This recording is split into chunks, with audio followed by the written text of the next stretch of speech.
Hi, sixth graders. The purpose of this mini lesson is to talk about variables, independent, dependent, and controlled. You'll know that you've met the learning target when you can explain and identify the independent, dependent, and controlled variables. So first things first, what is a variable? We define a variable in science as a changing factor in an experiment.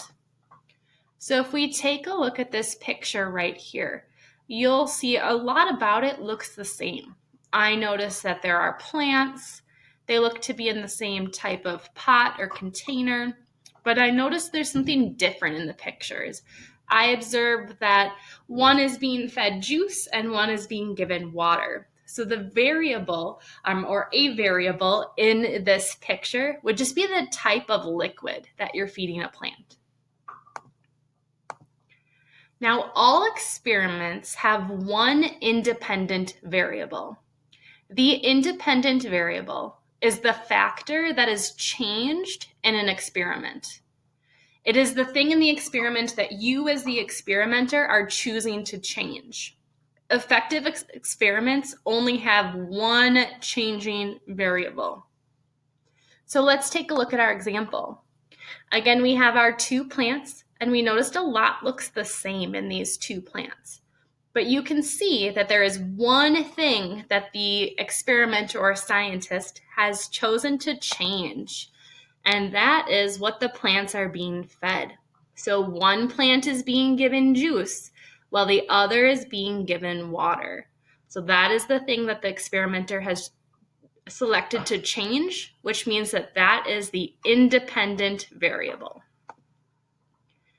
Again, it is important that you only have one changing variable.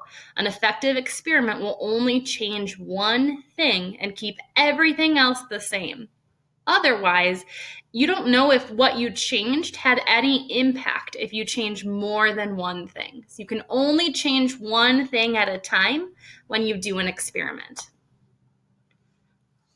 So let's take a look at this example. The experiment is, or the question is, are test scores impacted by the amount of time spent sleeping the night before a test?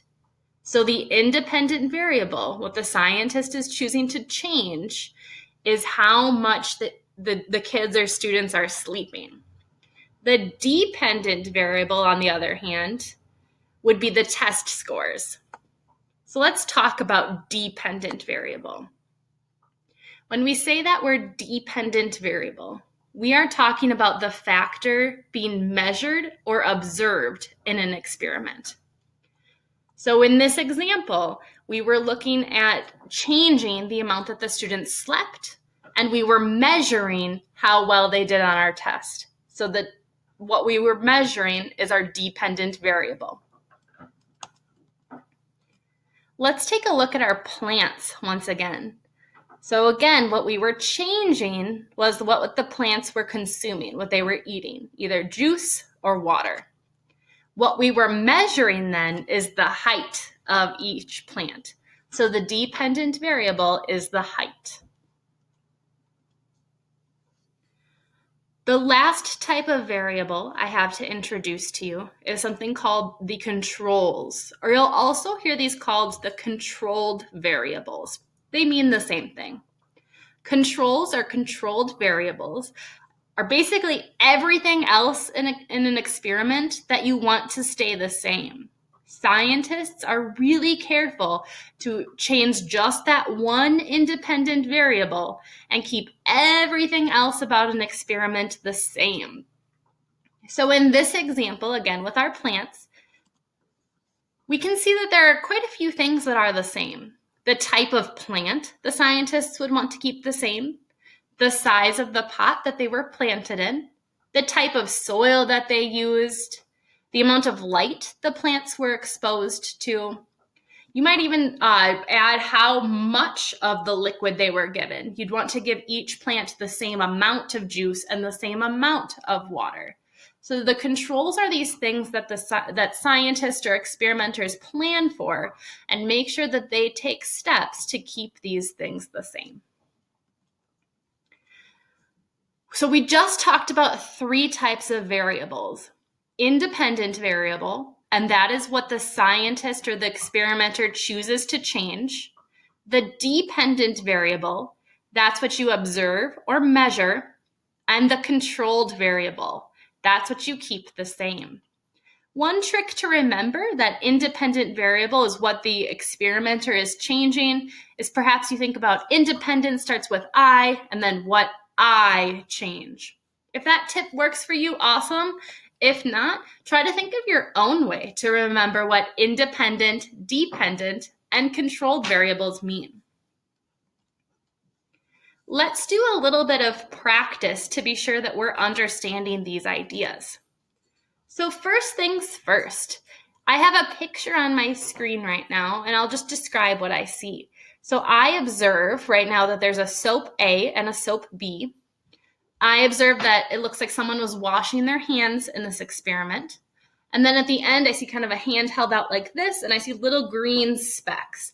Now, I don't know what those little green specks are necessarily, but I'm going to infer that they're representing germs, okay?